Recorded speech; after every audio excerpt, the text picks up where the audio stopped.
FIFA বিশ্বকাপ 2026 এর শুরুতেই দেখা যেতে পারে অন্যতম বড় লড়াই ব্রাজিল বনাম মরক্কো। এই ম্যাচটি নির্ধারণ করে দিতে পারে গ্রুপ কের শীর্ষস্থান কার দখলে যাবে। প্রথম নজরে ব্রাজিলকে স্পষ্ট ফেভারিট মনে হলেও সাম্প্রতিক ফুটবল ট্রেন্ড বিশ্লেষণ করলে দেখা যায় ম্যাচটি অনেকের ধারণার চেয়ে অনেক বেশি ভারসাম্যপূর্ণ হতে পারে। কার্লো আনচেলত্তির অধীনে ব্রাজিল এই টুর্নামেন্টে নামছে বিশাল প্রত্যাশা নিয়ে।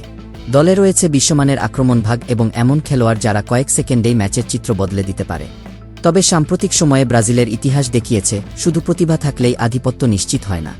আনচেলত্তি নিজেও বলেছেন, শুরু থেকেই চাপ সামলানো এবং মনোযোগ ধরে রাখা খুব গুরুত্বপূর্ণ, না হলে ভুলের মূল্য দিতে হতে পারে। এই ম্যাচের বড় আলোচনার একটি বিষয় হল নেইমারের খেলার সম্ভাবনা নিয়ে অনিশ্চয়তা। যদি তিনি না খেলেন তাহলে ব্রাজিলকে ব্যক্তিগত জাদুর বদলে দলগত আক্রমণভিত্তিক ফুটবলের উপর আরও বেশি নির্ভর করতে হতে পারে। ফলে ম্যাচে বড় দায়িত্ব নিতে হতে পারে ভিনিসিউস জুনিয়র ও রাফিনিয়াকে। তবে মরক্কো শুধু রক্ষণ করতে আসছে না। বর্তমান ফুটবলে মরক্কো সবচেয়ে কৌশলগতভাবে সংগঠিত দলগুলোর একটি হিসেবে নিজেদের প্রমাণ করেছে। তাদের শক্তিশালী ডিফেন্সিভ স্ট্রাকচার, সংগঠিত প্রেসিং এবং দ্রুত ট্রানজিশন বিশ্বজুড়ে প্রশংসা পেয়েছে। সাম্প্রতিক আন্তর্জাতিক টুর্নামেন্টগুলোতে তারা দেখিয়েছে যে বল দখলে না থেকেও ফুটবলের বড় বড় দলকে চ্যালেঞ্জ করা সম্ভব। এই ম্যাচের সবচেয়ে বড় যুদ্ধ হতে পারে মিডফিল্ডে। যদি ব্রাজিল বলের নিয়ন্ত্রণ ধরে রাখতে পারে এবং মরক্কোকে নিজেদের অর্ধে আটকে রাখে, তাহলে দক্ষিণ আমেরিকার দলটি সুযোগ তৈরি করবে।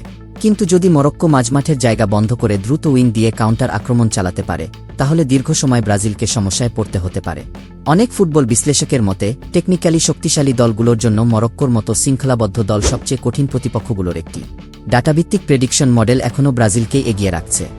একটি বড় সিমুলেশন অনুযায়ী প্রায় 58% ক্ষেত্রে ব্রাজিল জয়ী হওয়ার সম্ভাবনা দেখানো হয়েছে, তবে মরক্কোও বড় অঘটন ঘটানোর মতো শক্তিশালী দল।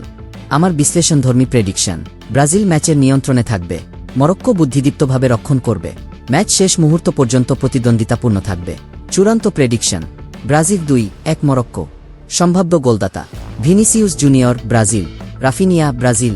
মরক্কোর হয়ে আচরাফ হাকিমি অথবা ব্রাহিম দিয়াজের অবদান থাকতে পারে। এই ম্যাচটি গ্রুপ পর্বের সবচেয়ে কৌশলগত ম্যাচগুলোর একটি হতে পারে, গোলের জন্য নয় বরং দুই ভিন্ন ফুটবল দর্শনের সংঘর্ষের কারণে। আপনার প্রেডিকশন কি, ব্রাজিলের অভিজ্ঞতা নাকি মরক্কোর শৃঙ্খলা?